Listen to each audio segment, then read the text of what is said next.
इस खास बातचीत में आपका स्वागत है। आमतौर पर कोई भी मुख्यमंत्री या राजनेता 5 साल में इम्तिहान पास करता है, पर उत्तर प्रदेश के मुख्यमंत्री अखिलेश यादव 2 साल में जनता की कसौटी पर हैं। समाजवाद को नई और लंबी उम्र देने वाले युवा मुख्यमंत्री अखिलेश यादव आज हमारे साथ हैं। हम इनसे कई राजनीतिक सवालों पर बातचीत करेंगे। अखिलेश जी, आपका बहुत बहुत स्वागत है। बहुत बहुत धन्यवाद। 2 साल आपको हुए, 2 साल में आपको इम्तिहान देना पड़ रहा है। कैसी तैयारी है, कैसा महसूस कर रहे हैं? सरकार जनता ने बनाई थी 5 साल के लिए और ये बहुमत समाजवादी पार्टी को मिला 5 साल के लिए, लेकिन क्योंकि 2 साल के अंदर ही ये समाजवादी पार्टी को चुनाव के बीच में जाना पड़ा है। मैं समझता हूँ जब जनता आकलन करेगी, एक वो सरकार जिसको जनता ने हटाया, बहुजन समाज पार्टी की, जिसने बेईमानी, भ्रष्टाचार और पूरा सरकार के खजाने का पैसा बर्बाद किया, और वहीं कांग्रेस पार्टी जिसके 10 साल का कार्यकाल रहा, वो तुलना करने का मौका मिलेगा। और मैं समझता हूँ इन बातों को देखते हुए और भारतीय जनता पार्टी की आसपास की जितनी भी उत्तर प्रदेश की सरकार है, उनके कामकाज को देखते हुए जब तुलना होगी तो सबसे बेहतर मैं समझता हूँ जनता के बीच में जो अपनी उपलब्धियों के साथ है वो समाजवादी पार्टी दिखाई देगी। और उसी के भरोसे पर मैं कह सकता हूँ इस चुनाव में भी समर्थन समाजवादी पार्टी के पक्ष में बड़े पैमाने पर रहेगा। 2 साल से थोड़ा ज़्यादा समय हो गया आपको। पहले के उत्तर प्रदेश और आज के उत्तर प्रदेश में क्या अंतर पाते हैं, क्या देखते हैं? देखिए, उत्तर प्रदेश एक बड़ा प्रदेश है और 20 करोड़ से ज़्यादा लोग इस प्रदेश में रहते हैं, जिसमें किसान, गरीब, मजदूर, व्यापारी, छात्र, महिलाएं, बड़ी संख्या में लोग हैं। बहुत बड़े पैमाने पे जाति धर्म के लोग भी हैं यहाँ। और मैं समझता हूँ सबसे जागरूक लोग राजनीतिक तौर पे अगर किसी प्रदेश में है तो वो उत्तर प्रदेश में है। तो उत्तर प्रदेश को कम से कम 2 साल के अंदर समाजवादी पार्टी ने एक ठोस विकास कार्य के रास्ते पे ले जाने का काम किया है कि यहाँ के इंफ्रास्ट्रक्चर कैसे बेटर हो। मान लीजिए सरकार समाजवादी पार्टी की ने फैसला लिया कि जिला मुख्यालयों को 4 लेन से जोड़ना चाहिए। इस वर्ष में हमने 16 जिला मुख्यालय ले लिए। आगरा से लखनऊ तक 6 लेन एक्सपेंडेबल टू 8 लेन एक एक्सप्रेसवे बना रहे हैं। बिजली का उत्पादन बढ़ा दिया है। ललितपुर में 1880 मेगावाट का प्लांट लगने जा रहा है। इलाहाबाद में 1880 मेगावाट प्लांट लगने जा रहा है। ट्रांसमिशन लाइन्स उन कारखाने में लगा दी जो नेताजी ने कभी दिया था उत्तर प्रदेश में, जो कि श्रीनगर में उत्तराखंड में है। फिर नए मेडिकल कॉलेज बनाए हैं, 500 MBBS सीटें बढ़ा दी हैं। एजुकेशन में नए इंजीनियरिंग कॉलेजेस हैं, नए यूनिवर्सिटीज़ हैं। तो मैं समझता हूँ इंफ्रास्ट्रक्चर के सेक्टर में, वहीं हेल्थ के सेक्टर में और एजुकेशन के सेक्टर में उत्तर प्रदेश में समाजवादी पार्टी की सरकार ने एक विकास का रास्ता खोला है, एक अपना एजेंडा बना करके काम शुरू किया है। 2 साल पहले आप चुनाव में थे, 2 साल बाद फिर चुनाव में हैं। दोनों चुनाव में अंतर क्या पाते हैं? देखिए, जहाँ तक जनता के बीच उत्साह, मैं जितनी सभाएं किया हूँ और मैं ये कह सकता हूँ कि उत्तर प्रदेश के इस लोकसभा के चुनाव में सबसे ज़्यादा सभाएं किसी ने की होंगी तो समाजवादी पार्टी ने की हैं। तो समाजवादी पार्टी का सभी लीडरशिप, नेताजी, मैं और भी लीडरशिप लगातार जनता के बीच में है। जो उत्साह जो समाजवादी पार्टी के पक्ष में मैंने विधानसभा के चुनाव में देखा था, उसी तरह का इस लोकसभा के चुनाव में मैं जनता के उत्साह और जोश देख रहा हूँ। इस चुनाव में आपको किन चुनौतियों से जूझना पड़ रहा है? चुनौती ये है कि आप सरकार में हैं और तमाम कामों को, उपलब्धि जो आपने जनता के बीच में पहुंचाई है, वो जनता को बताना है, जनता को समझाना कि यही एक रास्ता है जिससे आगे बढ़ सकते हैं। अब तमाम लोग ऐसे हैं जो विकास का रास्ता, विकास का एजेंडा छोड़ करके एक कम्युनल रास्ता अपनाना चाहते हैं।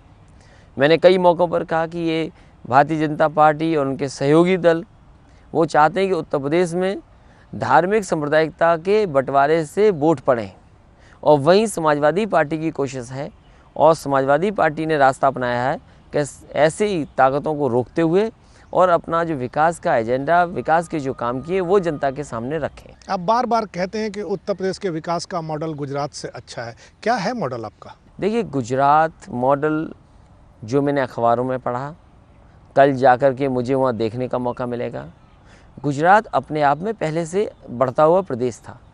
कोई ये कह दे कि 10 साल में उन्होंने परिवर्तन ले आए, प्रधानमंत्री के पद के दावेदार हैं, उनको ये बताना चाहिए कि वहाँ पर 10 साल से जो जॉब अपॉर्चुनिटीज़ हैं वो नहीं बढ़ी। वहाँ पर विद्याधन नहीं मिल रहा, बेरोजगारी भत्ता नहीं बट रहा, 10वां पास बेटियों को अल्पसंख्यक उनकी मदद नहीं हो रही, किसानों को मुफ्त पानी नहीं मिल रहा, एलडीवी बैंक जैसी उनकी प्रदेश की कोई बैंक है उसका कर्ज माफ़ नहीं हुआ होगा, और सबसे बड़ी योजना मैं समझता हूँ लैपटॉप जैसी योजना भी नहीं चली गुजरात में, और 500 MBBS सीटें भी गुजरात ने नहीं बढ़ाई। तो मैं कहता हूँ कि जो उत्तर प्रदेश ने काम किए हैं वो क्या गुजरात में हो रहे हैं, और अगर गुजरात का कोई मॉडल है तो उनको जनता के बीच में रखना था। जहाँ तक मेरी समझ कहती है गुजरात मॉडल नहीं है। प्रधानमंत्री के पद के जो दावेदार हैं, पहले आरएसएस ने स्वीकार किया उन्हें, विश्व हिंदू परिषद ने स्वीकार किया, बजरंग दल ने स्वीकार किया, उसके बाद भारतीय जनता पार्टी के वो प्रत्याशी बने हैं। आप कहते हैं कि उत्तर प्रदेश का विकास का मॉडल गुजरात से बेहतर है। क्या है उत्तर प्रदेश के विकास का मॉडल? देखिए, जो काम उन्हें करने का मौका मिला है गुजरात में, वो 10 साल में मौका मिला है। उत्तर प्रदेश ने बिजली का उत्पादन बढ़ाने का काम किया है और कर रही है सरकार। पिछले 5 साल जो सरकार के गुजरे, कोई उत्पादन बिजली का नहीं बढ़ा। इधर ललितपुर में 1880 मेगावाट का बिजली का कारखाना लग रहा है, इलाहाबाद में 1880 मेगावाट बिजली का कारखाना लग रहा है, 3000 मेगावाट बिजली खरीदने का करार किया है। नेताजी ने जो शुरू किया था बिजली से पानी से बिजली बनने का कारखाना, वो लग करके तैयार हो गया। ट्रांसमिशन लाइन इस मंथ के एंड तक लग जाएंगी, वहाँ से 330 मेगावाट मिलेगी। मैं ही कह सकता हूँ आज, और जिस तरह से काम हमने शुरू किए हैं कि फीडर सेपरेशन हो जाए और नए ट्रांसफार्मर सिस्टम में, डिस्ट्रीब्यूशन सिस्टम में बेहतर किया है। 2016 तक उत्तर प्रदेश में गाँव में 18 घंटे बिजली और शहर में 20 से लेकर के 24 घंटे बिजली उपलब्ध कराने का काम सरकार में होगा। मुजफ्फरनगर दंगों से चुनावी परिदृश्य पर कोई असर पड़ा है क्या, और पड़ा है तो क्या?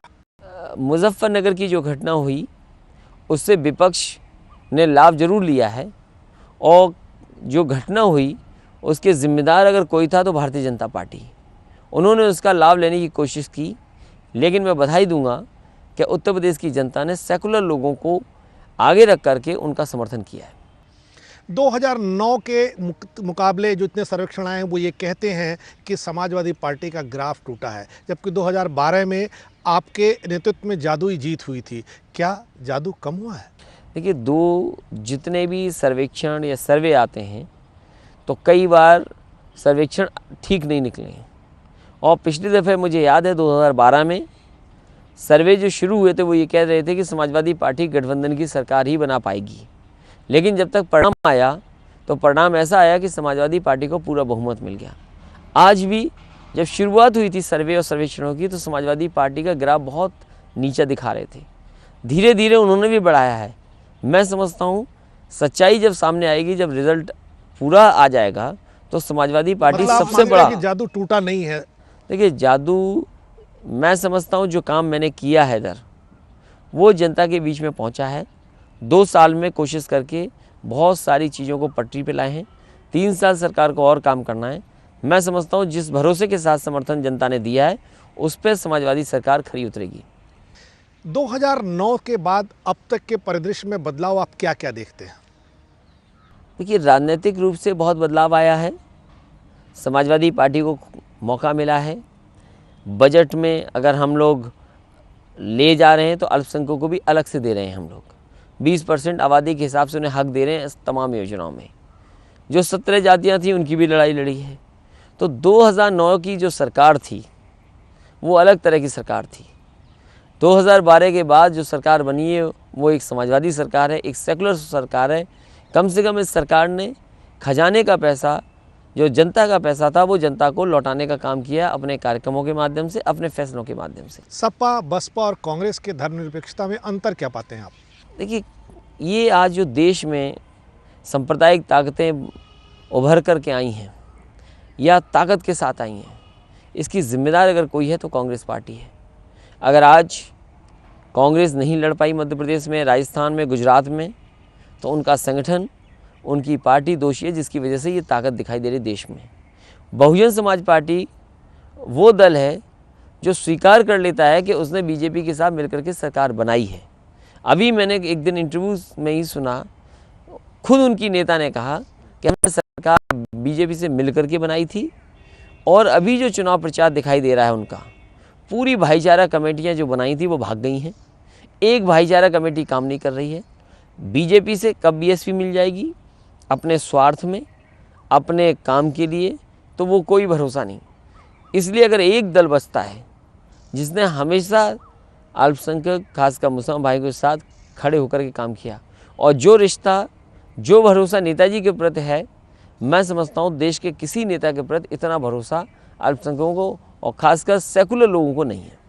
आप कहते हैं कि मोदी लहर नहीं है, आपके हर भाषण में, नेताजी के हर भाषण में मोदी ही निशाने पर होते हैं। समाजवादी पार्टी भाजपा से ही लड़ती हुई नजर आ रही है, देखिए, क्या वजह है? जो चुनाव चल रहा है, मुद्दे हम किसान के बोलते हैं, गरीब के बोलते हैं, मजदूर के बोलते हैं, छात्रों के बोलते हैं, लेकिन क्या करें कि जब चैनल केवल उतना ही दिखाते हैं जो प्रधानमंत्री पद के दावेदार का नाम वाला बात है, तो इसलिए वो प्रचार में आगे हैं।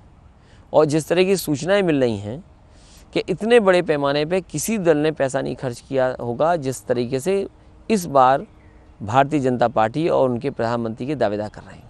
मोदी जी कहते हैं कि नेताजी को जहां कठोर होना होता वहां मुलायम हो जाते हैं, जहां मुलायम होना होता वहां कठोर हो जाते हैं। वो आपके राष्ट्रीय अध्यक्ष हैं, ऐसी स्थितियों से आपका साबका पड़ता होगा, कितना सच है उनका कहना? लेकिन नेताजी का अनुभव बहुत बड़ा है। वो कई बार विधायक रहे हैं, लोकसभा के सांसद रहे हैं, मंत्री रहे हैं, मुख्यमंत्री 3 बार रहे हैं, रक्षा मंत्री रहे हैं, और उन्होंने मुख्यमंत्री मुझे भी बनाया। तो जो अनुभव है, अगर कोई बात रखी है उन्होंने या किसी बात का पे फैसला लेते हैं, तो मैं समझता हूँ उनका फैसला आखिरी में वही फैसला दिखाई देता है देश के सामने भी। आपकी और नरेंद्र मोदी की लड़ाई विकास से शुरू हुई थी और जानवरों तक चली गई, सांड, लकड़बग्घा और शेर, गाय। इसके लिए जिम्मेदार आप किसे मानते हैं और इस राजनीतिक ट्रेंड को किस नज़रिए से देखते हैं आप? देखिए, जो देश का चुनाव है, ये देश का चुनाव इसलिए हो रहा है कि देश का भविष्य किन के हाथों में हो, देश का भविष्य किस रास्ते पर जाए। जो बजट का पैसा है रक्षा विभाग में कैसे खर्च हो, किसान की खुशहाली, देश के किसानों की खुशहाली कैसे आए, और हमारे विदेश नीति से लेकर के बड़े सवाल जो हैं, मैं समझता हूँ रेल विभाग पे तो एक सवाल ही नहीं बोला होगा बीजेपी ने अभी तक। और क्योंकि उत्तर प्रदेश में आए हैं, तभी मैंने कहा कि जनता को समझाना मुश्किल है, बहकाना आसान है, इसलिए उन्होंने कहा कि शेर दिए हैं। अगर उन्होंने शेर दिए थे तो अगर ये शुरू में ही स्वीकार कर लेते कि उन्हें लकड़बग्घे मिले उत्तर प्रदेश की सरकार से, तो शायद हमें जवाब नहीं देना पड़ता। अब वो बातें कर रहे हैं भैंस की, सांड की। चुनाव चल रहा है, अगर ये कहीं रनवे पर या हेलीपैड पे सांड आ गया, उसके लिए ज़िम्मेदार सरकार ज़रूर है, लेकिन चुनाव आयोग आज जिम्मेदार है। जो चुनाव आयोग देखे, तो अगर कोई राजनीति में तमाम सवाल पूछेगा तो विपक्ष के तौर पर जवाब तो देना ही पड़ेगा। उमा भारती कहती हैं कि समाजवादी पार्टी के तमाम लोग हमारे संपर्क में हैं। अमित शाह कहते हैं कि सरकार गिर जाएगी। हालांकि राजनाथ सिंह ने इसका खंडन किया है। क्या वो सचमुच लगता है कि कोई साजिश हो रही है? देखिए, ये तमाम वो लीडर्स हैं बीजेपी के जो जनता के बीच में एक अलग संदेश देना चाहते हैं। लोकतांत्रिक सरकार है, बहुमत मिला है सरकार को, और सरकार चल रही है। मैं समझता हूँ इलेक्शन कमीशन को इनको भी नोटिस देना चाहिए, जो लोग एक लोकतांत्रिक सरकार को गिराने की धमकी दे रहे हैं। अगर धमकी दे रहे हैं तो सच्चाई लोग इलेक्शन कमीशन को जानना चाहिए, पूछना चाहिए कि आजकल जो कानून है कैसे बदल सकता है विधायक अपना दल, सस्ता जाएगी और तमाम बातें हैं। इसलिए जब इन्हें कोई मुद्दे समझ में नहीं आ रहे हैं तो उत्तर प्रदेश की सरकार गिराइए, ये एक बड़ा मुद्दा है उनका। मायावती कहती है कि सरकार बर्खास्त कर दी जाए, भाजपा कहती है कि सरकार गिरा दी जानी चाहिए। हमारे संपर्क में नेता हैं। क्या आपको लगता है कोई सियासत इन दोनों के बीच में, क्योंकि भाजपा और बसपा कई बार सरकार भी बना चुके हैं? ये कई मौक़ों पर दोनों मिले हुए हैं। ये बहुजन समाज पार्टी की नेता वही हैं जो गुजरात में भारतीय जनता पार्टी के लिए वोट मांग के आई थी नरेंद्र मोदी जी के लिए। उत्तर प्रदेश में भी सरकार 2 बार मिलकर बना चुके हैं। हो सकता है बहुजन समाज पार्टी और भारतीय जनता पार्टी भविष्य में कभी समझौता कर लें और कहीं ना कहीं इंटरनल अंडरस्टैंडिंग कर लें, तो इसलिए इनका कोई भरोसा नहीं है। इस सियासत से निपटने के लिए कोई रणनीति आपके? मैं समझता हूँ उत्तर प्रदेश की जनता बहुत जागरूक है, बहुत समझदार है। वो निर्णय लेगी, वो तमाम पार्टियों की क्या क्या फैसला लेंगे, कैसे निर्णय लेंगे, कैसे समझौता करेंगे, ये तमाम पहलुओं पर विचार कर रही, देख रही है। अखिलेश यादव से बातचीत का यह सिलसिला जारी रहेगा। फिलहाल हम लेते हैं एक छोटा सा ब्रेक।